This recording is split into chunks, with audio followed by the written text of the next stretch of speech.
Master0063 here, welcoming you along to the next instalment of the Mega Man 2 Let's Play Perfect Run. And let's go take out the guy with a face for radio and a box for a suit. Heat Man.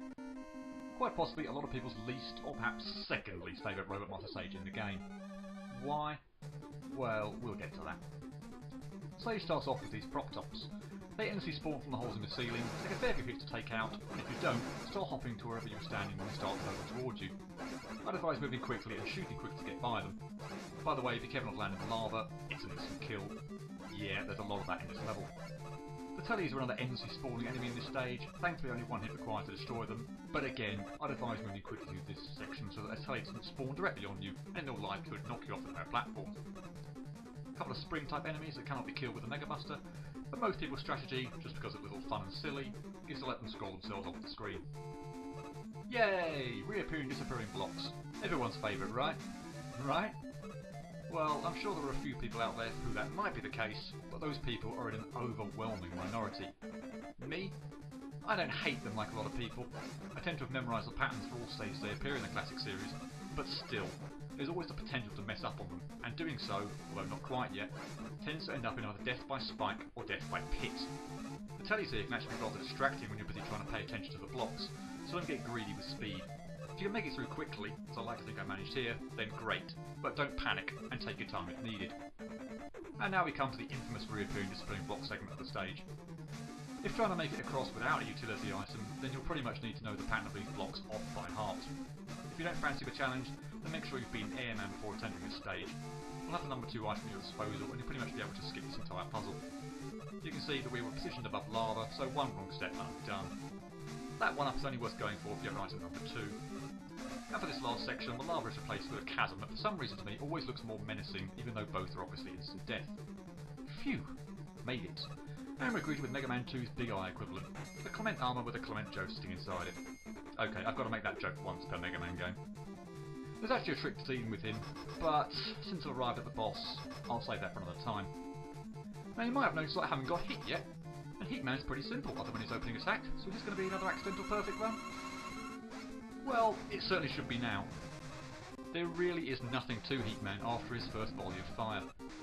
Once you hit him, he'll surround himself with a flame, and after a short period of time, although there never seems to be a tell as to exactly how long, it does vary, he'll turn into a flame and charge horizontally at you. Jump over him. The safest way to then deal with his attacks is to start off close to him and walk away from him. Once all 3 heat shots of his have landed, shoot him. Then lather, rinse and repeat.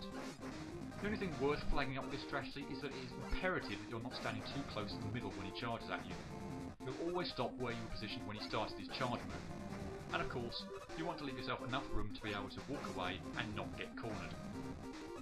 Now, there are faster ways to beat him, such as immediately turning around and hitting him, but they're less safe. I demonstrate that for the final hits because, well, why not?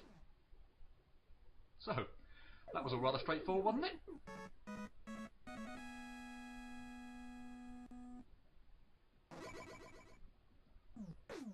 For my troubles, I get Atomic Fire, which shoots off a small fire shot normally, but is a chargeable weapon, and the longer it's charged for, the bigger and more powerful the fire shot becomes.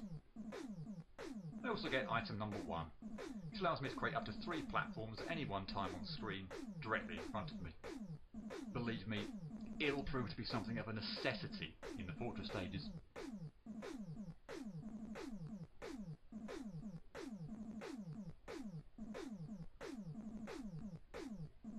So, yay! An accidental perfect run. Gotta love those. Managed it on Guts' stage in Mega Man 1, and now on Heats in Mega Man 2. It's therefore not strictly necessary, but for the purposes of consistency, here's the one I did earlier.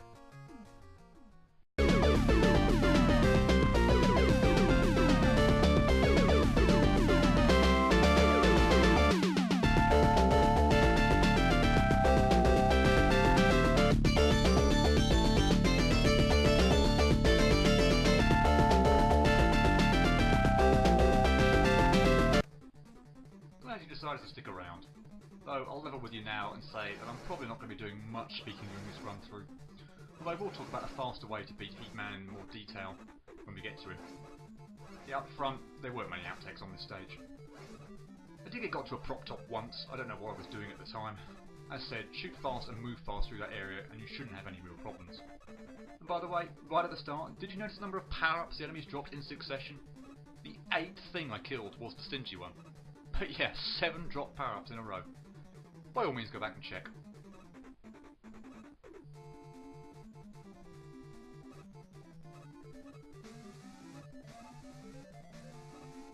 Oh wow. A mess up on the first block section. Just had to happen on a successful run, didn't it? That's a bit better.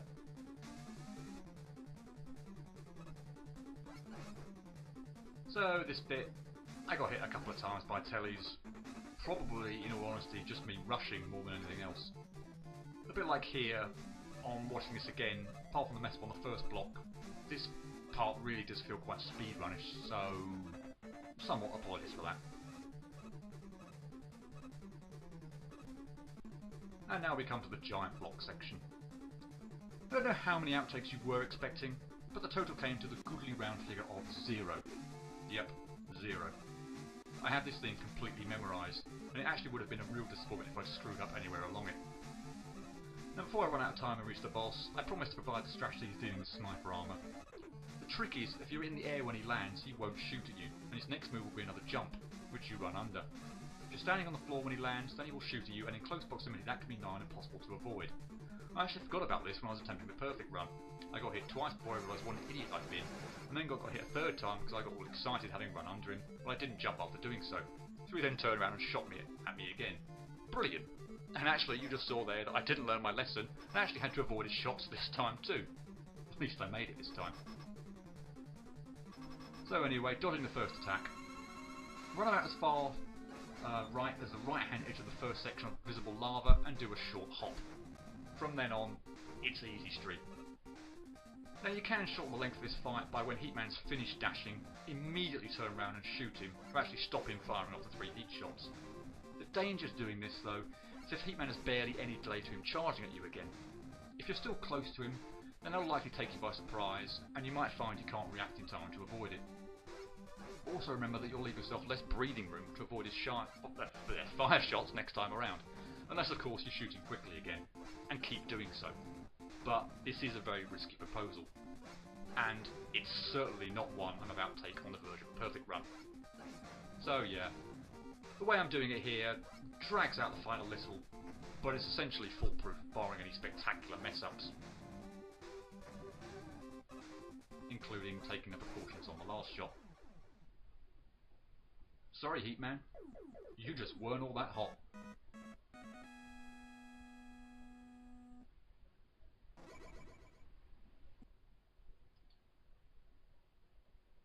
Well, don't let the apparent simplicity of that stage lull you to thinking Mega Man 2 is going to be a breeze. It won't. But this stage turned out to be the easiest of the bunch by far. Only 15 minutes spent achieving a successful perfect run. And only 6 outtakes overall, none of which were on Heatman.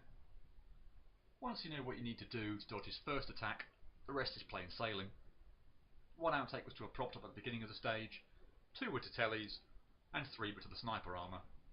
Yeah, I rather stupidly hadn't remembered the trick to forcing them to jump and not shoot at you. The far more difficult attack to dodge. So they ended my run right before the boss, by the way, far more times than they should have done. And I reiterate, no failures on the reappearing disappearing block segment over the lava and the pit. Mega Man 2 was the very first Mega Man game I played, and I have that section consigned to memory the same way I do my times tables. Unsurprisingly, I was at this point in time still in a good mood. Sorry Heatman, you get the lowest rating so far, 1 out of 10. I'm not going to say this stage is necessarily easy to do a perfect run of, but based on my experience, that's all I can really give it. If you know the trick to Heatman's first attack and getting by the sniper armour, and I suppose know the block segment as well as I do, this stage isn't tricky at all. I do appreciate though that the block segment would be a big if for a lot of people. So, 2 down. This is going by in a flash, isn't it? Oh wait, that's next time. Hope to see you then. Cheerio.